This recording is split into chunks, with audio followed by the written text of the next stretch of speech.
এই স্ক্ৰীনশ্বটটো দেখিছে যে এই যুৱকজনৰ যোৱাকালি জুবিনদাৰ ন্যায় বিচাৰি প্ৰতিবাদ কৰিবলৈ যোৱা ৰাইজৰ মাজৰ এজন যুৱক মাৰি মাথা ফালি দিছে।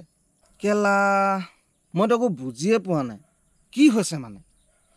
গ্ৰেপ্তাৰ কৰি পুলিচে আৰু চৰকাৰে মাথা ফালিব লাগিছিলে কাক আৰু কেলা ফালি আছে কাক।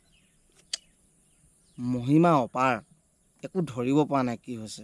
বেলেগ মানুহ যদি কোনোবাই কিবা বেয়া কাম কৰি পলাই ফুৰে তাক পুলিচে ধৰিবলৈ 3 দিন বা 4 দিনৰ সময় লাগে।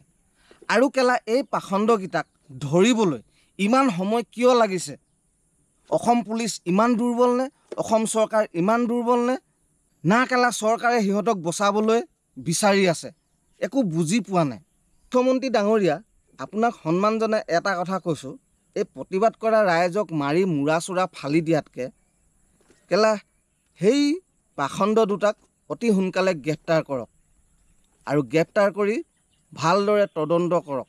যদি দোষী হয় তেনেহ'লে সিহঁতক জেল চেল দি কোনো লাভ নাই। ৰাইজৰ মাজত আৰু ৰাস্তাৰ মাজত ডাইৰেক্ট শ্বুট কৰক। জয় জুবিন দা।